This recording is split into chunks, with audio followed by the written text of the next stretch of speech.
Assalamualaikum warahmatullahi wabarakatuh. Allahu Akbar, Allahu Akbar, Allahu Akbar, Allahu Akbar, Allahu Akbar, Allahu Akbar, Allahu Akbar, Allahu Akbar, Allahu Akbar. Allahu Akbar kabira walhamdulillahi katsira wa subhanahu bukratan wa asila. La ilaha illallah wahdah sadaqa wa'dah wa nasara 'abdah wa 'azza jundah wa hazamal ahzaba wahdah. La ilaha illallah wa la na'budu illa iyyahu mukhlishina lahuddin walau karihal kafirun. La ilaha illallah wallahu akbar, Allahu akbar walillahil hamd. Alhamdulillahi rabbil alamin.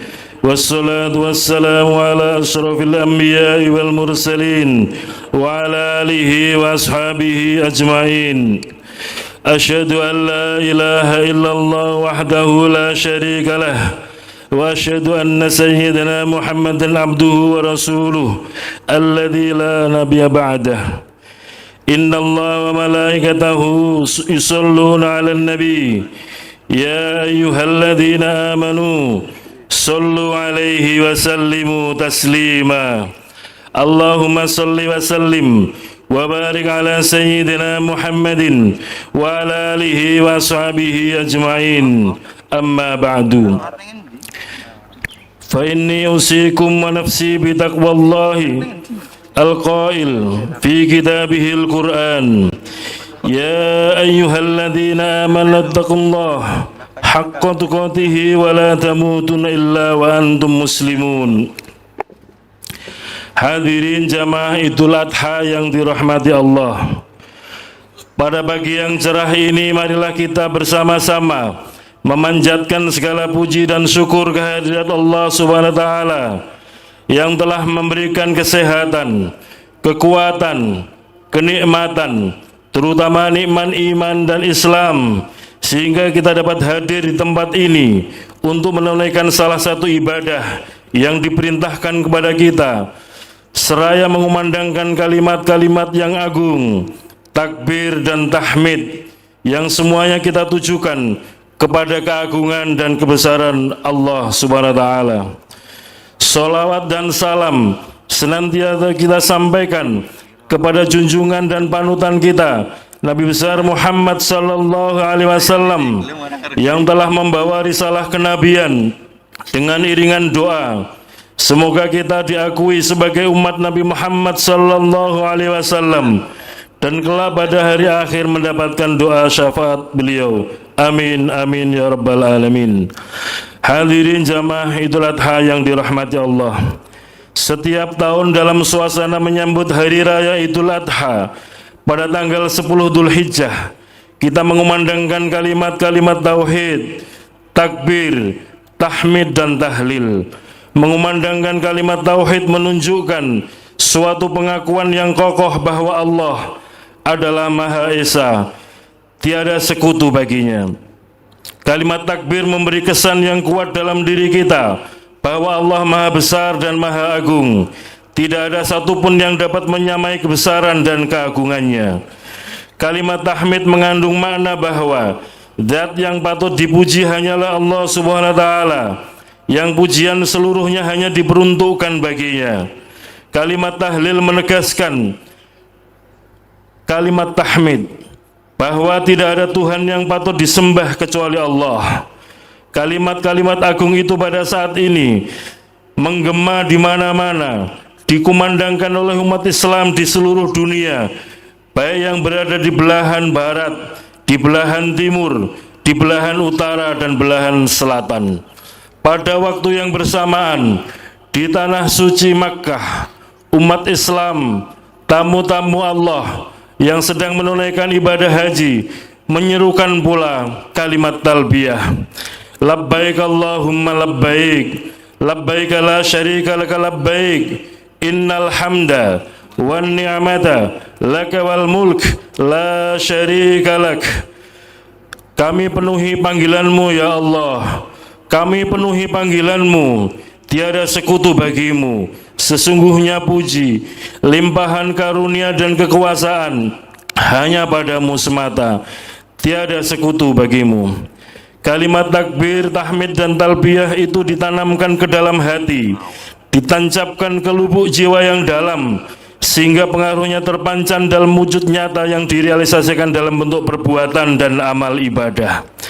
Pengakuan kita terhadap kebesaran Allah yang tiada sekutu baginya, pengakuan kita bahwa tidak ada yang patut dipuji melainkan Allah, kepatuhan kita untuk meninggalkan larangan-larangan dan melaksanakan perintah-perintahnya, dan pengakuan kita dalam memenuhi panggilannya untuk menunaikan ibadah haji, itu merupakan salah satu realisasi dari apa yang kita ucapkan dan yakini.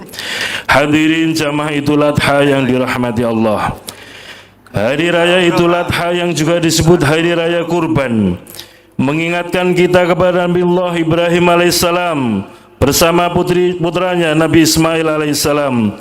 Nabi Ismail adalah putra tunggal Nabi Ibrahim yang telah bertahun-tahun dirindungkan kehadirannya. Sebagai putra tunggal, Nabi Ismail sangat disayangi oleh kedua orang tuanya. Dalam suasana saling kasih sayang seperti itu, turunlah perintah dari Allah kepada sang ayah, yaitu Nabi Ibrahim, untuk melakukan kurban dengan menyembelih anak kandungnya sendiri, yaitu Nabi Ismail. Nabi Ibrahim alaihissalam dengan penuh ketaatan dan kepatuhan bersedia melaksanakan perintah Allah itu, dan ketika diceritakan oleh Nabi Ibrahim kepada Nabi Ismail tentang adanya perintah dari Allah untuk menyembelihnya, Nabi Ismail tidak gentar sedikit pun juga. Ia rela menerima perintah itu dan meyakinkan ayahnya bahwa ia menerima perintah itu juga dengan penuh ketaatan dan kesabaran.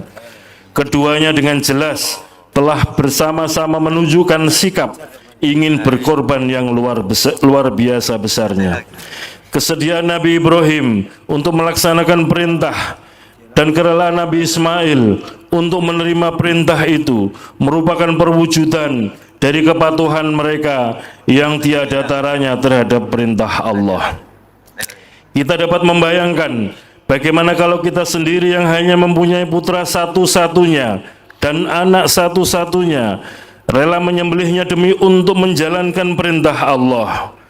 Nabi Ibrahim dan putranya Nabi Ismail telah melaksanakan perintah itu dengan penuh ketaatan, penuh kerelaan dan ketenangan, serta penuh penyerahan diri.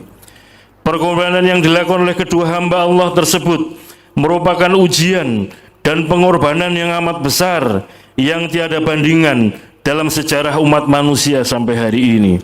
Pengorbanan dan ujian yang beliau berdua lakukan itu kini tercatat dalam sejarah sebagai peristiwa yang diabadikan sepanjang masa yang kita sebut dengan Idul Kurban.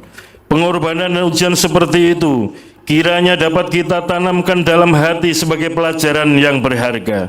Sebaliknya, alangkah kecilnya ujian dan perkorbanan kita yang hanya mengorbankan sebagian dari apa yang kita miliki demi memenuhi perintah Allah pada hari raya kurban ini.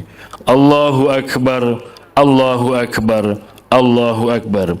Hadirin jamaah Idul Adha yang dirahmati Allah, pengorbanan yang dilakukan oleh Nabi Ibrahim dan Nabi Ismail patut kita teladani dan kita ikuti, dalam pengertian bahwa kita dengan kemampuan yang ada bersedia memenuhi dan menaati perintah Allah dengan mengorbankan sebagian dari harta yang kita miliki, dan mengorbankan apa yang kita lakukan dipandang tidak sesuai dengan perintah dan tuntunan Allah. Pada hari raya Idul Adha diperintahkan kepada mereka yang mampu untuk menunjukkan kesediaan berkorban dengan penyembelihan seekor hewan ternak. Penyembelihan terhadap hewan korban itu mengalirkan darah dan menghasilkan daging yang akan dibagi-bagikan kepada yang berhak. Patut kiranya dicatat bahwa yang dinilai oleh Allah dalam penyembelihan itu bukan darah yang terpancar dan bukan pula daging yang berkelimangan, melainkan kesucian jiwa dan keikhlasan hati serta kesediaan melakukan kurban. Hal ini dinyatakan oleh Allah dalam Al-Quran surat Al-Hajj ayat 37. A'udzu billahi minasyaitonir rajim. La yanalallahu luhumuha wala dimauha walakin yanaluhu taqwa minkum.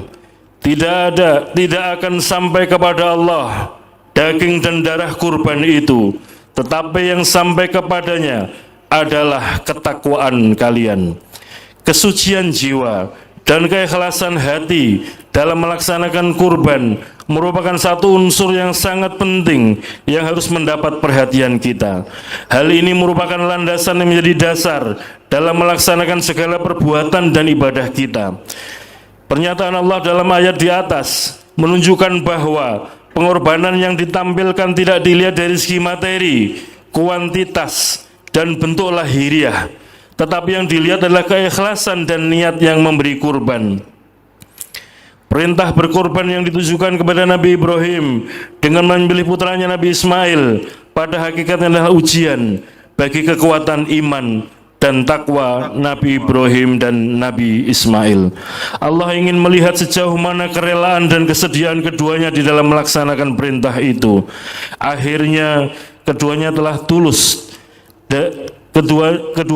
lulus dari ujian Allah dan telah sanggup menunjukkan kualitas iman dan takwa mereka.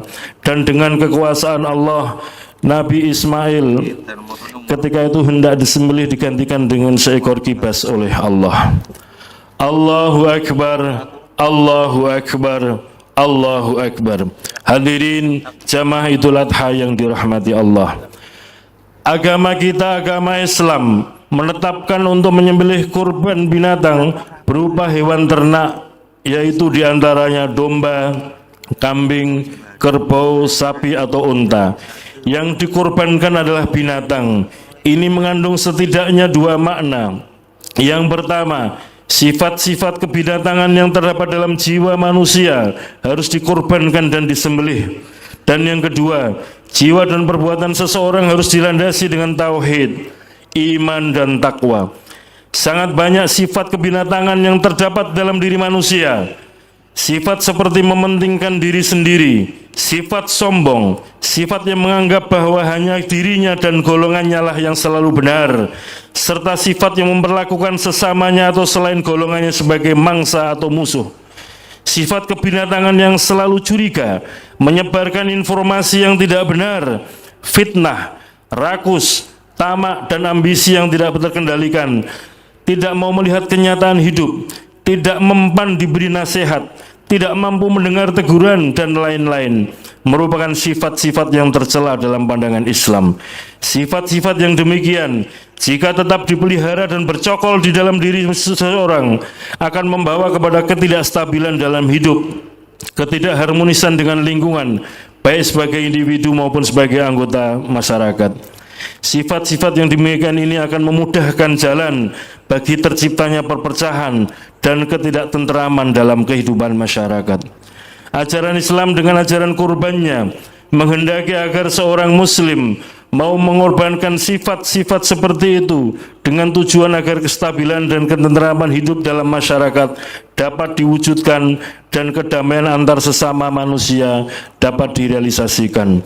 Ajaran Islam menghendaki agar kurban yang disampaikan harus binatang yang sempurna sifat-sifatnya, jantan, tidak buta, tidak lumpuh, tidak kurus, dan tidak cacat. Makna bahwa di dalam melakukan kurban, beramal dan berkarya, setiap muslim dituntut untuk berusaha dalam batas-batas kemampuan maksimal dengan mengerahkan tenaga secara optimal, tidak bermalas-malasan, tidak melakukan sesuatu secara sembrono. Allah SWT berfirman dalam Al-Quran surat Al-Kautsar ayat 1-3. A'udzu billahi minasyaitonir rajim. Inna a'tainakal kautsar fasholli lirabbika wanhar inna syani'aka huwal abtar. Sesungguhnya kami telah memberikan kepadamu nikmat yang banyak, maka dirikanlah solat karena Tuhanmu dan berkorbanlah. Sungguh orang-orang yang membencimu dialah yang terputus dari rahmat Allah. Ayat ini menjadi renungan bagi kita. Betapa banyak nikmat Allah yang telah dianugerahkan kepada kita, sampai dipastikan tidak akan bisa kita menghitungnya satu persatu. Kenikmatan ini harus kita syukuri dalam wujud menggunakannya untuk ibadah, mendekatkan diri kepada Allah. Pendekatan diri kepada Allah dapat dilakukan dengan mengerjakan sholat dan menyembelih hewan kurban, sebagaimana ditegaskan dalam ayat kedua surat Al-Kautsar tersebut. Selain sebagai ibadah yang memiliki dimensi vertikal, yakni mendekatkan diri kepada Allah, kurban juga memiliki dimensi horizontal atau sosial, yakni berbagi rezeki dengan orang lain. Jika dalam hari raya Idul Fitri kita membahagiakan orang lain dengan zakat, maka pada saatnya di Idul Adha ini kita mengembirakan hati orang lain dengan ibadah kurban. Allah menyatakan dalam surat At-Taubah ayat 105, A'udzu billahi minasyaitonir rajim. Wa qul i'malu fasayarallahu 'amalakum wa rasuluhu wal mu'minun. Berusaha dan bekerjalah karena Allah dan Rasulnya, serta orang beriman akan melihat nilai amal kalian itu. Allah juga berfirman dalam surat Al-Baqarah ayat 148, A'udzu billahi minasyaitonir rajim. Fastabiqul khairat. Berlomba-lombalah untuk melakukan kebajikan. Agama Islam memerintahkan untuk berkorban dan beramal semaksimal kemampuan, karena agama Islam sendiri adalah dinul udhiya, agama pengorbanan, dan dinul amal, agama yang mengutamakan karya nyata dan usaha. Iman kepada Allah yang kita yakini harus disertai dengan amal perbuatan nyata dalam kehidupan kita. Dalam pandangan Islam, iman saja tanpa amal tidaklah cukup, dan beramal tanpa dilandasi dengan iman tidaklah bernilai. Itulah sebabnya dalam Islam, iman dan amal merupakan unsur yang tidak dapat dipisahkan satu sama lain. Tidakkah kita perhatikan banyak ayat dalam Al-Quran yang menyatakan secara tegas bahwa kata iman yang diungkapkan dalam bentuk amanu, orang-orang yang beriman, selalu dirangkaikan dan diikuti dengan kata wa amilus solihat, beramal saleh. Salah satu diantaranya adalah ayat dalam surat Al-Asr yang menggambarkan bahwa orang-orang yang tidak mengalami kerugian adalah mereka yang beriman dalam melakukan amal soleh. A'udzu billahi minasyaitonir rajim. Wal 'asri innal insana lafi khusrin illa alladziina amanu wa 'amilus solihati wa tawassaw bil haqqi wa tawassaw bis sabr. Demi waktu asar, sesungguhnya manusia dalam kerugian kecuali orang-orang yang beriman dan beramal saleh dan saling menasihati dan menganjurkan kepada kebenaran dan kesabaran. Allahu Akbar, Allahu Akbar, Allahu Akbar. Hadirin jamaah Idul Adha yang dirahmati Allah, pengorbanan sebagai perlambang bahwa jiwa dan perbuatan seseorang harus dilandasi dengan tauhid, iman, dan takwa, dapat memberikan arti bahwa kita dituntut untuk meyakini keesaan Allah, dan apa yang kita lakukan itu semata-mata hanya untuk Allah. Ajaran kurban ini juga mengisyaratkan makna yang mendalam agar kita dapat mengorbankan segala sikap dan perbuatan yang tidak sesuai dengan ketentuan dan ajaran Allah. Kita dituntut untuk mengorbankan, menyembelih dan mengikis habis kebiasaan-kebiasaan yang dipandang merusak akidah itu. Kemudian kita gantikan dengan sikap-sikap dan perbuatan-perbuatan yang sesuai dengan akidah Islam dan ketauhidan yang diajarkan. Rasulullah pernah bersabda, An Abi Hurairah radhiyallahu anhu qala Rasulullah sallallahu alaihi wasallam, man kana lahu si'atun wa lam yudhi fala yashhad musallana. Diriwayatkan oleh Abu Hurairah radhiyallahu anhu, bersabda Rasulullah sallallahu alaihi wasallam, barang siapa memiliki kelapangan namun ia tidak berkurban, maka janganlah datangi musola. Maksudnya adalah tempat sholat id kami. Hadis riwayat Ahmad dan riwayat Ibnu Majah. Pelajaran yang terdapat di dalam hadis tersebut adalah kurban berasal dari Kurban berasal dari kata qoriba, yaqrabu, kurban, wa kurbanan, wa kirbanan, yang artinya adalah dekat. Maksudnya yaitu mendekatkan diri kepada Allah dengan mengerjakan sebagian perintahnya, yaitu berkurban. Dalam istilah agama disebut udhiyah, bentuk jamak dari kata dohiyah yang berasal dari kata doha, waktu duha, yaitu sembelihan di waktu duha yang dilaksanakan pada tanggal 10 Dzulhijjah sampai dengan tanggal 13 bulan Dzulhijjah. Dari sini muncul istilah Idul Adha. Kurban atau dohiyah dalam pengertian syar'i ialah menyembelih hewan dengan tujuan beribadah kepada Allah pada hari raya haji atau Idul Adha dan 3 hari tasyrik, yaitu tanggal 11, 12, dan 13 bulan Dzulhijjah. Kerasnya teguran bagi yang tidak berkorban sebagaimana disebutkan dalam hadis tersebut di atas. Hingga mazhab Hanafi berpendapat bahwa ibadah kurban hukumnya wajib bagi yang mampu dan tidak sedang bepergian. Sedangkan Imam Syafi'i, Imam Maliki, dan Imam Hambali berpendapat bahwa hukum kurban adalah sunnah muakkad. Hadis yang menguatkan hukum sunnah muakkad dari Ummu Salamah, Nabiullah sallallahu alaihi wasallam bersabda, "Idza dakhalatil ashru wa arada ahadukum an yudhiya fala yamassa min sya'rihi wa basharihi syai'un." Jika telah masuk 10 hari pertama pada bulan Dzulhijjah dan salah seorang di antara kalian berkeinginan untuk berkurban, maka janganlah ia menyentuh, dalam arti memotong, rambut kepala dan rambut badannya. Diartikan oleh sebagian ulama memotong kuku sedikit pun juga. Imam Syafi'i menyatakan bahwa dalam hadis ini adalah dalil bahwa hukum udhiyah tidaklah wajib, karena Rasulullah SAW bersabda, jika kalian ingin menyembelih kurban. Kalimat jika kalian ingin menunjukkan tidak wajibnya kurban. Kalimat janganlah datangi musola atau tempat sholat id kami menunjukkan kuatnya perintah berkurban hingga statusnya pada hukum sunnah muakkad, sehingga tercela bagi orang yang meninggalkan kurban tanpa udzur syar'i. Hadis di atas merupakan peringatan bagi yang dapat atau mampu berkurban akan tetapi enggan untuk berkurban. Al-udhiyah atau an-nusuk atau an-nahr atau bisa disebut ibadah kurban adalah ibadah yang agung yang diperintahkan oleh Allah SWT. Allah telah berfirman, "Fasholli li rabbika wanhar." Dalam surat Al-Kautsar ayat 2, "Salatlah kepada Rabbmu dan berkurbanlah." Hewan yang disembelih dalam ibadah kurban adalah bahimatul an'am, yaitu unta, sapi, kambing, dan domba. Allah telah berfirman, "A'udzubillahi minasyaitonirrajim. Wa likulli ummatin ja'alna mansakan liyadhkuru ismallahi ala ma razaqahum min bahimatil an'am fa ilahukum ilahu wahid falahu aslimu wa basyiril muhbitin."